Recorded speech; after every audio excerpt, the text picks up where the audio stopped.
गई, हमारी सरकार आ गई और वहाँ पे सड़क बन गई। नहीं वहाँ पे वो कह रहा अंग्रेजी मेरी हाथ तंग थी, मेरी जेब जैसे तंग थी शक्ल में, अंग्रेजी में भी हाथ तंग। फिर मैं बैंड्रा में रहता था तो मैंने सारे क्रिश्चियन मित्रों से ही दोस्ती की। अच्छा। और मेरी वाइफ कॉन्वेंट स्कूल की थी तो और उनसे ज्यादा मित्रता करके उनसे ज्यादा बात करता था। तो मुझे पता कि हिंदी सिनेमा में आना है, बॉलीवुड जिसको बॉलीवुड कहते हैं, मैं हिंदी सिनेमा करता। वहां पर इस तरह से एक पेस्ट्री पार्टी, भोजपुरी को मैं पढ़ाना चाहता था तो भोजपुरी में जब बतियाई ला या भोजपुरी में काम करी ला कर अलग आनंद बोला।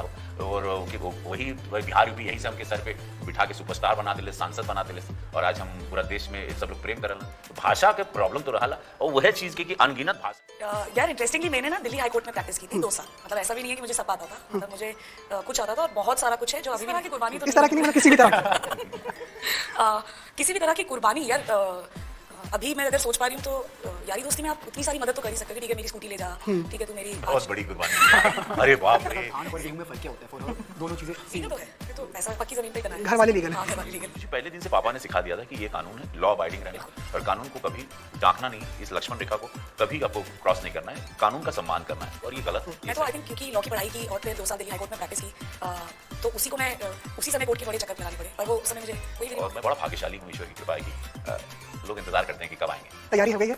महादेव को तैयार करते हैं और लोग कई लाख वोट से जिताते हैं हमको, तो मोहब्बत है। पड़ोसियों से टक्कर हो या दस्तावेजों की चक्कर, कहीं ना कहीं लीगल मामलों में हम सभी पढ़ते हैं और ऐसे ही कुछ छोटे छोटे लीगल मामलों को एक करके राहुल पांडे ने वेब सीरीज़ बनाई है, मामला लीगल है। उसमें Ravi sir and Nidhi ji and Naila ये अहम भूमिकाओं में है। आइए जानते हैं इस लीगल मामले में क्या क्या इन लोगों ने लीगल, क्या क्या इलीगल, किस तरह की इन्होंने क्या क्या चीज़ें की हैं। सबसे पहले राहुल जी से। राहुल, क्या कुछ सोच के ये लीगल मामला, चूँकि कुछ सत्य घटनाओं पर भी आधारित है, क्या सोचा, कैसे बनाया, ये कुछ कितना टाइम लगा? और घटनाओं पे या कह लो दुर्घटनाओं पे आधारित है। अच्छा। तो कई ऐसे केस हैं जो हमारे दोनों राइटर हैं, कुणाल एंड सौरभ, उन्होंने इस शो को लिखा है। तो इन्होंने कई साल तक ये रिसर्च किया। इंडिया में आपको पता ही है कितने केसेस पेंडिंग है, कितने केसेस चल रहे हैं और ऐसे कई मुद्दे चल रहे हैं जिनको सुनकर विश्वास नहीं होता है कि यार इस पर केस चल सकता है क्या। किसी तोते पे केस चल रहा है कि उसने किसी पड़ोसन को गाली दी है और उसकी पेशी की जा रही है कोर्ट रूम के अंदर। सो ये सारे जो मुद्दे हैं जो सच में हो चुके हैं, हमने ऐसे रियल मुद्दों को उठाकर ये पूरा एक शो बनाया है। अब तक जब भी आपने कोर्ट रूम देखा है, हमेशा देखा है कि मामला सीरियस चल रहा है ना, हमेशा डायलॉगबाजी चल रही है, तारीख पे तारीख चल रहा है, पर इनके बीच एक सटल ह्यूमर भी हो रहा होता है क्योंकि इनकी हायरार्की रहती है। ये अब त्यागी जी जो हैं, ये एसी चेंबर में बैठने वाले लॉयर हैं, वो फॉयर में बैठने वाली लॉयर है जिनके पास है ना कई बार बेंच चोरी हो जाती है, सुबह आती हैं तो इनकी कुर्सी नहीं रहती है। ये हार्वर्ड से LLM कर आई हैं और यहाँ पर बैठने के लिए जगह ढूंढ रही है, बट पॉलिटिक्स ऐसी है कि जगह तक नहीं मिल रही। तो ये अलग अलग साइड जो कि जनता ने पहले नहीं देखा है। लोगों को लगता है कोर्ट मतलब कोर्ट रूम के अंदर 2 वकील, 1 जज और मुद्दा चल रहा है। So we have try to show that world कि अराउंड क्या हो रहा होता है। चाय वाले किस तरीके की गॉसिप कर रहे होते हैं, लॉयर पान खाते वक्त क्या बात कर रहे होते हैं, क्या पॉलिटिक्स चलती है, केस कैसे घूम जाता है और किस किस तरह के फनी केसेस हमारे पास आते हैं। सो 8 एपिसोड में 8 वैसे मुद्दे हैं जो आपको देखकर लगेगा कि ये रियल में हो नहीं सकते, पर आपको विश्वास करना पड़ेगा क्योंकि हमने रियल आर्टिकल्स लास्ट में लगाए हैं, ये रियल केसेस हैं। रवि सर, शुरुआत आपसे करेंगे वो पहले एपिसोड के नाम से, वो जो इंग्लिश का वर्ड था। ये बहुत अच्छा एग्रीजियस और उसको देवनागरी में लिखता है क्योंकि ये उसकी कमजोरी है। अंग्रेजी और ऐसी पुख्ता अंग्रेजी कोई बोल दे तो त्यागी जैसा अच्छा नाम कमाया हुआ पड़पड़गंज कोर्ट का और पैसे भी अच्छे खासे कमा लिया, लेकिन उसकी ये कमजोरी कहीं वो शायद हिंदी शिक्षा से आया हुआ तो अंग्रेजी में या अंग्रेजी पढ़ा भी होगा लेकिन एग्रीजियस जैसे वर्ड से वो भी टूट जाता है और वो कमज़ोर, हर आदमी की कोई कमज़ोरी होती है। तो इसकी कमज़ोरी यही है कि कोई बढ़िया अंग्रेज़ी बोल दे और उसको लगता है कि बस रोम में चल रहा है या इटली की सड़कों पे वो अचानक अपने आप को पेरिस में देखता है, यूरोपियन कंट्री में, और वहाँ डिबेट करता हुआ अपने सपने शायद देखता। नेटफ्लिक्स को मैं दिल से धन्यवाद दूंगा। नेटफ्लिक्स ओरिजिनल ने हिंदी हार्टलैंड ऐसे कलाकारों को जो मेहनत करके आए, सब लोग उनको लेके, राहुल पांडे जी को लेके, ऐसे लोगों को लेके एक ऐसी असेंबल कास्ट को पुश किया, बैकअप किया पोशंपा पिक्चर को और उनके राइटर्स को मैं दिल से धन्यवाद दूंगा। कि ऐसी चीज, ऐसा शो नेटफ्लिक्स पे हम जैसे लोगों को लाके, जो कि नेक्स्ट टू इम्पॉसिबल है कि हम लोगों को कास्ट करना, ढूंढना, ये कहीं और रहती हैं, वर्सोवा की आखिरी गली में रहती हैं, ये कहीं बांधा, तो ऐसे लोग, हाँ, तो ये ऐसे लोगों को ढूंढ ढूंढ के लाना और उसमें असेंबल्ड करके हम लोग, और विक्रम वो लंबा बुंदेलखंड कहाँ है वो, जहाँ सड़क ही नहीं उसके गांव में, MP से उठा हाँ के वो लेकर बना रहे हैं अब, जैसे पता चल गया अब उसके गांव में Please, वहाँ please, सरकार आ गई, Please, हमारी उसमें- सरकार आ गई, अब वहाँ पे सड़क बन रही है। नहीं, वहाँ पे वो कह रहे हैं उसका केस भी इसी बात पे चल रहा है। हाँ, अब वो, ये मैं दिल से धन्यवाद दूंगा, क्योंकि नाउ आई कैन इमेजिन कि ये थोड़े से कॉन्वर्सेशन में कितना फन आया। ये पूरा शो ऐसा, ये पूरे 8 एपिसोड ऐसे हैं और आधे आधे घंटे के हैं। 1 मार्च को ये लगेगा, पूरे परिवार, पूरे जनरेशन के साथ आप देख सकते हैं। घर में आपकी 2 जनरेशन या 3 जनरेशन है, आप बेझिझक इस शो को देखिए, हंसते हंसते पेट फूल जाएगा और आप लोग प्रसन्न होंगे और आप लोग धन्यवाद नेटफ्लिक्स ओरिजिनल कहोगे, धन्यवाद राहुल पांडे पोशंपा पिक्चर कहोगे, है ना? बिल्कुल बिल्कुल सर। जी। ये जो भाषाई तकलीफ है, कहीं इंग्लिश, हिंदी, आपने तो आपकी भी तो पढ़ाई लिखाई थोड़ी सी, भोजपुरी इंडस्ट्री में भी काम किया, स्टार हैं। हमारी पढ़ाई लिखाई थोड़ी सी क्या? पढ़ाई लिखाई तो मुंबई से ही रही है। पूरा बोलो, ऐसा कभी भाषाई बोलना क्या चाह रहे हो? कभी भाषाई तकलीफ आपको भी झेलनी पड़ी इस तरह देखो, की? ये तो जो साउथ, जब साउथ में जी, फिल्में जी, करने गए, हाँ, नहीं होती है। अंग्रेजी मेरे हाथ तंग थे, मेरी जेब जैसे तंग थी, स्ट्रगल में अंग्रेजी में भी हाथ तंग थे। फिर मैं बांद्रा में रहता था, तो मैंने सारे क्रिश्चियन मित्रों से ही दोस्ती की, अच्छा, और मेरी वाइफ कॉन्वेंट स्कूल की थी, तो और उनसे ज़्यादा मित्रता करके उनसे ज़्यादा बात करता था। तो मुझे पता कि हिंदी सिनेमा में आना है, बॉलीवुड, जिसको बॉलीवुड कहते हैं, मैं हिंदी सिनेमा कहता हूँ। वहाँ पर इस तरह से पेस्ट्री पार्टी, और ये वहाँ पे आपको अंग्रेज़ी बोलनी है, ऐसे सब हमारे को जब काम नहीं मिलता तो आपको सारी गलत गलत अफवाहें सच लगने लगती है ना, कि शायद इससे कुछ मिल जाएगा, एग्रीजियस बोलकर एग्रीजियस बोल के मिल जाएगा। तो मैंने सारा प्रयास ये जीवन में किया। यू आर राइट, त्यागी जैसे किरदार अभी भी पूरे देश में 140 करोड़ में करीबन 135 करोड़ होंगे, जो, और जिनके हाथ कहीं ना कहीं तंग होंगे भाषा में। मैं तेलुगु में जाता था, बट तेलुगु सीख गया, तमिल भी जब मैं 8-9 भाषाओं को जानता हूँ, चूँकि वहीं से मेरा मुझे बहुत सम्मान प्यार मिला मुझे, और मैं फ्लुएंटली बोलता हूँ। भोजपुरी चूँकि मेरी माँ की बोली है, भोजपुरी को मैं बढ़ाना चाहता था, तो भोजपुरी में जब बतियाईला या भोजपुरी में काम करीला, ओकर अलग आनंद होला हो, और कि वही बिहार यूपी यही से हमके सर पे बिठा के सुपरस्टार बना दिले, सांसद बना दिले, और आज हम पूरा देश में सब लोग प्रेम करल। भाषा के प्रॉब्लम तो रहला, और वह चीज़ के कि अनगिनत भाषा के समर्पण जोन कॉम्बिनेशन कैले बाड़नी पड़पड़गंज कोर्ट में, उनकरा के बहुत सादगी से और बहुत सुंदरता से ये बतौलन, ये हमके बड़ा अच्छा लगल। तो नेटफ्लिक्स के हम धन्यवाद देव, राहुल पांडे जी के धन्यवाद देव कि कैसे भाषा के संगम के कहीं ना, और हमार जो त्यागी के प्रॉब्लम बा कि एग्रीजियस सुन के जो पगला जाला ओकरा के शांत कैसे कल जाओ, तो वो वही ब्यूटी, सुंदरता देखे खातिर सब लोग जरूर इस शो के देखी। ये आई 1 मार्च के आई, 8 गो एपिसोड बा, आधा घंटा का कैप्सूल बाटे, और दावा के साथ हम कहत हई कि केहू का नजर न पलक ना झपकी हो। I understood everything you just Everything. said. आप तीनों ने समझा? बिल्कुल, मैं Word to word. वाह, Thank ये you. ये भोजपुरी का विकास है। Thank you. तो निधि, आपके लिए तो काफ़ी जानी पहचानी दुनिया रही होगी, जब सुना जाना तो कहीं ये भी मन हुआ कि थोड़ा सा डायरेक्टर को बता दें कि यहाँ पे ऐसी चीज़ें थोड़ी सी हैं, थोड़ी सी ये रियलिटी में ऐसी होती हैं, आपने थोड़ा सा गलत लिख दिया, थोड़ा सा रियलिटी मैंने झेल चुकी हूँ मैं, ऐसी होती है। यार इंटरेस्टिंगली मैंने ना दिल्ली हाई कोर्ट में प्रैक्टिस की थी 2 साल। मतलब ऐसा भी नहीं है कि मुझे सब आता था, मतलब मुझे कुछ आता था, और बहुत सारा कुछ है जो अभी भी नहीं आता है। और फिर जब मुझे स्क्रिप्ट मिली और मुझे पता लगा कि वकीलों के आसपास कुछ एक शो बनाया जा रहा है, पोशंपा पिक्चर्स जिनका ऑलरेडी इतना नाम है, जादूगर देखी है आपने, काला पानी देखा है, तो मतलब इतना वेल रिसर्च और इतनी डिटेलिंग में ऑलरेडी स्क्रिप्ट में काम होता है कि आई डोंट थिंक मैं ये हिम्मत भी कर पाऊँ कि ये गुंजाइश हो कि यार ये कुछ बेटर हो सकता है। फिर I think Rahul sir already जब ऑन बोर्ड आए तो big round of applause to him for putting us all together, हम सब लोगों को साथ में लेकर आना है ना। आप देखिए, अगर आप देखेंगे एपिसोड्स तो आप देखेंगे कि हर किरदार को इतनी खूबसूरती से कास्ट भी किया गया है ना, लाइक वो लगते हैं कि वो वही किरदार हैं। तो मतलब ये बताना तो बहुत दूर की बात है यार कि इसको ऐसे हो सकता है, ये मुझे आता है। मतलब अक्सर यही हो रहा होता था कि मैं इन लोगों से जाके पूछ रही होती थी कि यार ये कैसे करें, ये थोड़ा कैसे बेटर हो सकता है। तो जी, मुझे वो लास्ट सेकंड एपिसोड का वो लास्ट वाला सीन याद आता है कि जब केस दूसरे वकील को चला जाता है और फिर उनका कैरेक्टर बोलता है कि अच्छा, आपका कैरेक्टर बोलता है कि असली कुर्बानी तो मैंने दी, फिर वो पोस्टर में आपकी फ़ोटो जी, आती है। जी, जी। कभी वो मुझे लिए काफ़ी ह्यूमरस सीन रहा, कभी आपके लिए लाइफ में ऐसा हुआ है किसी दूसरे के लिए इस तरह की कुर्बानी देनी पड़ी हो? इस तरह की कुर्बानी तो इस तरह की नहीं, मतलब किसी भी तरह की।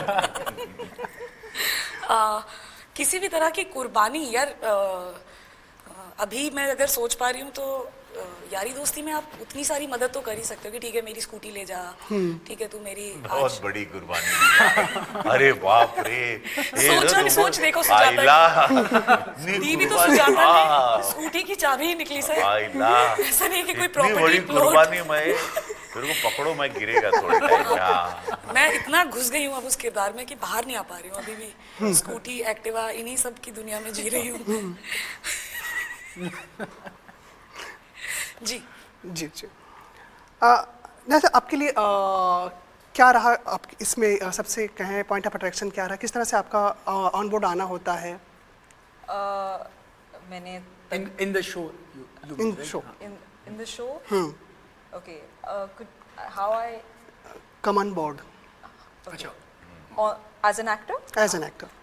बहुत तगड़े थ्रू audition rounds ऑडिशंस हुए या मेरे। कुछ? No, absolutely. I think I obviously it was the auditions that possibly caught Rahul's eye, and Rahul के दिमाग में एक विजन था एनी को लेके। वो स्टीरियोटाइप को ब्रेक करना चाहते थे। वो चाहते थे कि हाँ वो फॉरेन रिटर्न है, हार्वर्ड से पढ़ाई की है, लेकिन वो क्लूलेस नहीं है कि अपने देश में क्या चल रहा है। उसको पता है क्या चल रहा है, उसको हेल्प करना है, लोगों को जेन्युइनली हेल्प करना है, किसी को मॉक नहीं करना, किसी को डिमीन नहीं करना प्रोसेस में। तो she is a smart girl. तो I kind of try to bring all those elements and और इनका कैरेक्टर जैसे बना भी है ना, अक्सर हम देखते हैं कि बाहर से अगर कोई आया है तो उसे इंडिया के बारे में पता ही नहीं है। ऐसा नहीं है, she has been to the streets of Delhi, है ना। सो भले ये एल्कलाइन वाटर पीती है, पर इनके पास अब यहाँ अगर इन्हें पता चल रहा है कि भैंस के केस आ रहे हैं लड़ने के लिए, इन्हें नहीं पता धान और गेहूं में फ़र्क क्या होता है। फॉर हर दोनों चीज़ें सेम होती हैं, और इन्हें ये भी नहीं पता है कि सेम कोई सब्जी होती है। तो इस तरीके के बिजार वर्ल्ड में ये फंसी हुई है, लेकिन इसका मतलब ये नहीं है कि वो इन चीज़ों को लुक डाउन कर रही है। और या इनकी ऑनेस्टी ये में बहुत कोई ही- कमी। बेस्ट पार्ट है इस शो में, सारे लोग बड़े ऑनेस्ट हैं और जो भी कर रहे हैं बड़ी ऑनेस्टी के साथ, शिद्दत के साथ कानून का सम्मान कर रहे हैं, लॉ अबाइडिंग भी हैं, लॉ का सम्मान कर रहे हैं बस अपनी सिचुएशंस में। लेकिन सब लोग 24 कैरेट सोने की तरह ऑनेस्ट हैं, हार्ट ऑफ गोल्ड है। मतलब ऐसा इन्होंने बहुत सुंदरता से सबको बहुत पॉजिटिव बताया। वैसे इनका किरदार भी बहुत ही honestly and she performed very well. ये बहुत उम्दा कलाकार हैं। जिस तरह इनको तो सब, इनके तो मिलियन फैंस हैं, इनको तो सब लोग देख ही रहे हैं, लेकिन बहुत अच्छे अच्छे कलाकार आपको सरप्राइज, क्योंकि राहुल पांडे जी ने सबको स्पेस बहुत दिया। कैमरा सब पर है, डायलॉग सबके पास है, अच्छे सीन्स हैं, परफॉर्मेंस के सीन्स सबको मिले।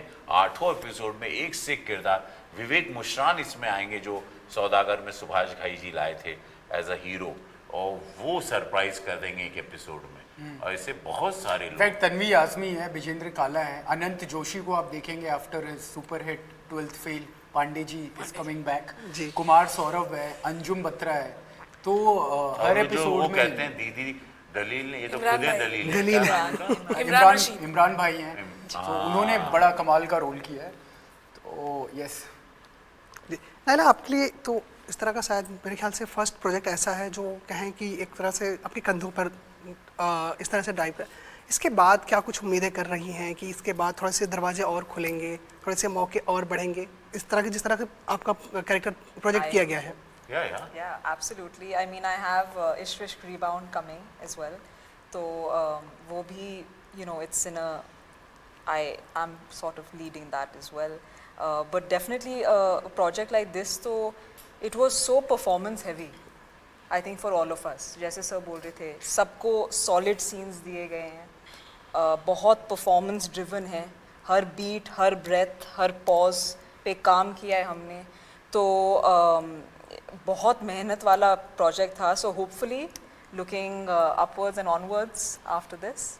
जी, जैसा आपका शो का नाम है मामला लीगल है, तो हम सभी, जैसे मैंने कहा कि कहीं ना कहीं जैसे मेरा पहला लीगल मामला था जब मेरा फ़ोन चोरी हुआ था, या मुझे किसी ऑनलाइन फ्रॉड के सिलसिले में जाना पड़ा था पुलिस स्टेशन और कुछ कंप्लेंट दर्ज करने. सबकी लाइफ में कभी ना कभी हुआ होगा. पहली बार लीगल मामला कब आया लाइफ में आप साचारों से? लीगल मामला, मैं तो आई थिंक क्योंकि लॉ की पढ़ाई की और फिर 2 साल दिल्ली हाई कोर्ट में प्रैक्टिस की, तो उसी को मैं उसी समय कोर्ट के बड़े चक्कर लगाने पड़े, पर वो उस समय मुझे वही मेरी नौकरी थी, तो मेरा तो कॉन्टेक्स्ट ही चेंज हो गया है उस तरह से. आई थिंक एक और चीज़ है कि मेरे पिताजी मतलब दिल्ली पुलिस में सर्विस करते थे, अब रिटायर हो गए, तो हमेशा एक वो वाला आइडिया तो था घर पे कि पापा पुलिस में हैं, मैं लॉ की पढ़ाई कर रही हूँ, तो कानून की सही समझ तो थी कि क्या क्या चीज़ें हैं जो नहीं करनी है. मैं ये नहीं बोल रही हूँ कि कानून से कैसे बचना है या कैसे तोड़ना है, वो पता था कि ये बिग नो है, ये अलाउड ही नहीं है, बिना हेलमेट पहन के आप स्कूटी पे जाओगे ही नहीं. अभी भी स्कूटी आ गई देखो. Back to scooty. Back to scooty, scooty से बाहर ही नहीं निकल रही यार, इस वजह. आपके घर के बाहर ऐसा मामला लीगल है लिख देना, जो पापा पुलिस में, मैं लॉयर, एक ही बार में सब निपटा सकते. घर लीगल है? जी, घर लीगल. घर लीगल है, लीगल तो है, ये तो ऐसा पक्की जमीन पे ही बना है. घर वाले लीगल है? हाँ, घर वाले लीगल है. जी. अब मेरा ऐसा कुछ नहीं थी, याद है आप अभी कुछ देर पहले ही कह रहे थे कि ऐसे क्रिमिनल काम कभी किए नहीं है, तो क्रिमिनल काम किए नहीं है, बट लेकिन हुए तो मेरा- होंगे. मेरा एक ऐसा हुआ था कई साल पहले, मैं ब्रांडिंग शायद कर रहा था उस कंपनी का, कुछ तो था, I don't know, but I served a notice and all because I was a branding, हम और 2-3 और कलाकार थे उसके, तो ऐसा कुछ एक नोटिस आया था, बट कभी कोर्ट कचहरी भगवान ने कभी महादेव ने अभी दिखाया नहीं. बट या बिकॉज मुझे पहले दिन से पापा ने सिखा दिया था कि ये कानून है, लॉ अबाइडिंग रहना, और कानून को कभी दांकना नहीं, इस लक्ष्मण रेखा को कभी आपको क्रॉस नहीं करना है, कानून का सम्मान करना है, और ये गलत है, ये सही है. ये पापा ने 2 चीज़ मेरे अंदर एकदम क्लियरली बिठा दी थी कि ये पाप है, ये गलत है, दिस इज़ अनलॉफुल, और ये आपको कभी नहीं करना, ये सब चीज़ों आपको फंसाएगी. तो ये बहुत क्लियरली लॉक था मेरे जहन में, अभी भी लॉक है. एक चीज़ आपके कैरेक्टर से इसमें सिमिलर भी है. यहाँ त्यागी बार एसोसिएशन का इलेक्शन लड़ने के लिए दांव पेच खेलता है, और आप रियल लाइफ में एमपी वाले इलेक्शन के लिए दांव पेच खेलने पड़ते हैं. दांव पेच तो नहीं खेलता हूँ मैं, बहुत ही स्ट्रेट, मुझे देश बहुत प्यार करता है, और मैं बड़ा भाग्यशाली हूँ, ईश्वर की कृपा है कि लोग इंतज़ार करते हैं कि कब आएंगे. तैयारी हो गई है?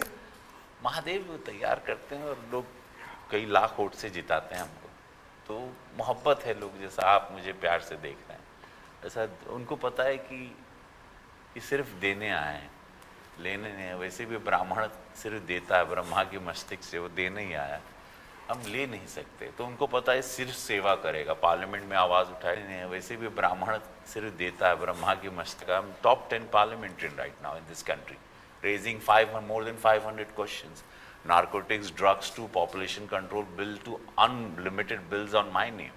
भोजपुरी को 8वीं अनुसूची की भाषा का बिल भी मेरे पास है. तो मैं वही व्यक्ति हूँ. तो उनको पता है कि ये रेज करेगा, ये हमारी आवाज़ बनेगा, ये हमारे दुख को समझता है कि खुद ये गरीबी देखा है, इसको पता है, तो ये हमारी आवाज़ बनेगा. तो ये ही इज़ फॉर अस. ये तो कम्युनिटी लव्स मी, और पूरा देश प्यार करता है. जी. लीगल मामलों पे बात कर रहे थे लाइफ के. कोर्ट कचहरी नहीं, लेकिन आई थिंक लीगैलिटी तो I think as an actor every time you signing a contract, तो you will take your advice with your legal advice. So तब तो बहुत वार्तालाप होती है लॉयर्स के साथ. तो पहली दफ़ा वही था जब आपने कॉन्ट्रैक्ट साइन किया था? कॉन्ट्रैक्ट्स नहीं, वैसे नहीं. आपने वेब शो कभी. अच्छा, मैंने तो सोचा कुछ पर्सनल एक्सपीरियंस भी इसमें डाले होंगे. वो है, वो 1-2 जब मैं मतलब 2-3 बार कोर्ट ऐसे ही जाता था. एज अ राइटर है ना, आप अलग अलग जगह जाना चाहते हो जो आपने देखी नहीं है, जिस दुनिया में आप घुसे नहीं हो. तो कई साल पहले, जैसे आपने फर्स्ट एपिसोड में वो देखा हुआ, कटघरा लेकर आ रहा है वो, क्योंकि कोर्ट में कमी है। कटघरे की कमी चल रही है। हाँ। तो ये एक्चुअली एक रियल लाइफ इंसिडेंट से अगेन इंस्पायर्ड है। मैं धनबाद के पास एक कोर्ट में गया हुआ था, ऐसे ही घूमने के लिए गया था कि असल सुनवाई कैसी होती है। सो ये देखा था कि कोर्ट में कटघरे की इतनी कमी थी कि एक जगह से कॉल किया जा रहा था कि अगले कोर्ट रूम में कटघरा भेजा जाए।